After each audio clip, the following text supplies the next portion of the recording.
HMDA మాజీ director విచారణలో ACB కీలక ఆధారాలు సంపాదించింది. పలువురు ఐఏఎస్ అధికారులకు బాలకృష్ణ లబ్ధి చేకూర్చాడని ప్రాథమిక విచారణలో గుర్తించారు. మాజీ సీఎస్ సోమేష్ కుమార్ కు సంబంధించిన ఆస్తి పత్రాలు శివబాలకృష్ణ విచారణ సందర్భంగా దొరికాయి. అలాగే బినామీ పేర్లపై భారీ ఆస్తులు కూడబెట్టారని తేల్చారు. సుమారు 70% పైగా బినామీ ఆస్తులు ఇలాగే ఉన్నాయని ఏసీబీ అధికారులు తెలిపారు.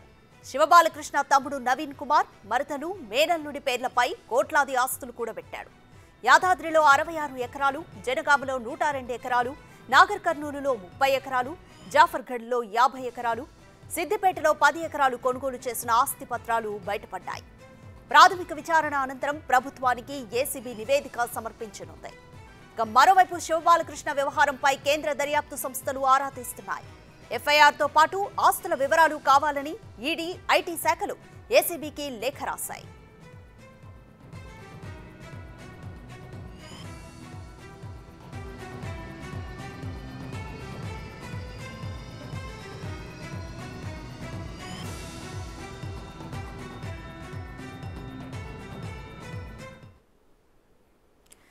కంప్లీట్ డీటెయిల్స్ మా ప్రతినిధి రాణా అందిస్తారు.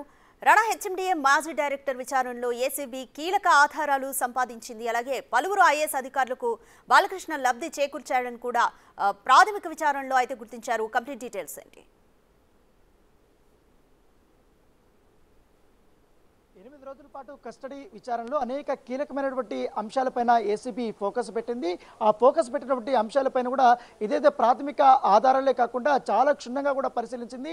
అనేక మంది ఎంప్లాయీస్ని కానీ వీళ్ళందరితో శివబాలకృష్ణ టచ్లో ఉన్నటువంటి వారందరితో కూడా టచ్లోకి వెళ్ళి వారి నుంచి కూడా కీలకమైనటువంటి ఇన్ఫర్మేషన్ అంతా లాక్కొని ఇప్పటి వరకు కూడా దాదాపు 100 కోట్ల రూపాయల వరకు అక్రమంగా సంపాదించినట్టు కూడా ఇప్పుడే అధికారులు గుర్తించిన నేపథ్యం పడింది. ఈ అంశాన్ని కూడా ఇప్పుడు రిమాండ్ రిపోర్ట్లో కూడా వారు ప్రస్తుతంగా రాసినటువంటి పరిస్థితి.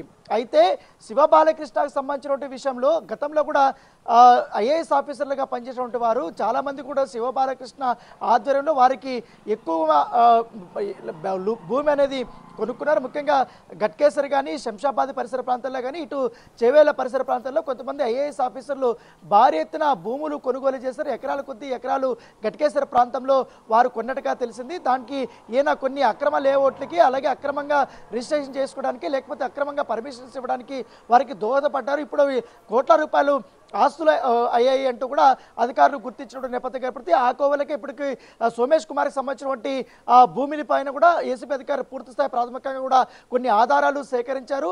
ఆ భూమి ఎక్కడొచ్చింది, దీనికి శివబాలకృష్ణ ఎంతవరకు వారికి సహాయపడ్డారనే దానిపై కూడా పూర్తిగా వారు విచారణలో తేలినటువంటి నేపథ్యం అయితే ఏర్పడుతుంది. దానితో పాటు గతంలో హెచ్ఎండిఏలో చక్రం తిప్పినటువంటి ఒక మాజీ, ఇప్పుడు ప్రస్తుతం ఐఏఎస్ ఆఫీసర్గా ఉన్నటువంటి వ్యక్తి ఎవరైతున్నారో ఆ వ్యక్తి కనిసరణలోనే శివబాలకృష్ణ భారీ ఎత్తున అక్రమ ఆస్తులు కూడబెట్టాడు అనేసి కూడా కొన్ని ఆరోపణలు వచ్చాయి, కొన్ని వినతులు కూడా వచ్చాయి. కొంతమంది ఏకంగా ఏసీబీ డీజీకి కూడా కంప్లైంట్ ఇచ్చినటువంటి నేపథ్యం ఏర్పడుతుంది. దానిపైన కూడా ఏసీబీ అధికారులు పూర్తి స్థాయిలో దృష్టి పెట్టినటువంటి నేపథ్యం ఏర్పడుతుంది. ఎందుకంటే హెచ్ఎండిఏ డైరెక్టర్తో పాటు రేరా సెక్రటరీగా ఉన్నటువంటి శివబాలకృష్ణ ఇంత పెద్ద స్థాయిలో ఇన్ని 100 కోట్ల రూపాయలు సంపాదించడానికి ఆయనకు దోహదపడ్డాడు. అయితే ఈయన పై స్థాయిలో ఉన్నటువంటి ఐఏఎస్ ఆఫీసులు ఇంకెంత కోట్లు సంపాదించారు. ఖచ్చితంగా శివబాలకృష్ణకి ఇంత ఫ్రీ హ్యాండ్ ఇచ్చినారంటే కంపల్సరీ ఐఏఎస్లు ఇంత ఉదాసీనంగా అయితే ఉండరు. కంపల్సరీ కూడా వారు కూడా పెద్ద ఎత్తున మేలు పొంది ఉంటారనే ఉద్దేశంతో కూడా ఏసీబీ అధికారులు వారిని పూర్తి స్థాయిలో కూడా వారిని చెక్ చేస్తున్న నేపథ్యం ఏర్పడితే వారి ట్రాక్ రికార్డ్ కానీ, వారి ఆస్తుల యొక్క పత్రాలు కానీ, గతంలో వారు సర్వీస్లోకి వచ్చినప్పటి నుంచి, ఇక్కడ పోస్టింగ్ వచ్చినప్పటి నుంచి, ముఖ్యంగా హెచ్ఎండిఏ కానీ, అలాగే గతంలో పనిచేసినటువంటి జిహెచ్ఎంసీ పరిధిలో కానీ అనేక డిపార్ట్మెంట్లో వీరు పనిచేశారు. కాబట్టి అప్పటి నుంచి వీరి యొక్క ఆస్తిపాస్తులు ఎక్కడెక్కడ కొన్నారు, వీరికి ఉన్నటువంటి బినామీలు ఎవరు అన్న దానిపై కూడా పూర్తి స్థాయిలో ఏసీపీ డీజీ దృష్టి పెట్టినట్టుగా సమాచారం ఉంది. ఏదైతే శివబాలకృష్ణని తీగలాగితే డొంక కదలినట్టుగా రోజుకు ఒక కొత్త కోణం బయటకు వచ్చినటువంటి నేపథ్యంలో ఇప్పటికే దాదాపు 150 ఎకరాల వరకు కూడా అధికారులు గుర్తించారు. ఇంకా గుర్తించాల్సినటువంటి చాలా ఉన్నాయి. సో విచారణలో ఇప్పటికే అనేక కోణాల్లో కూడా ఇన్ఫర్మేషన్ కూడా తీసుకున్నారు. కాబట్టి ఇప్పటికే హెచ్ఎండిఏలను ఇటు రేరా సెక్రటరీగా ఉన్నప్పుడు కానీ, ప్లానింగ్ సంబంధించిన డిపార్ట్మెంట్లో ఉన్నప్పుడు కానీ, అప్పుడు శివబాలకృష్ణకి చాలా సన్నిహితంగా పనిచేస్తున్నటువంటి అధికారులు, దాంతో పాటు కొంతమంది అధికారులు కూడా ఒత్తిళ్ళకి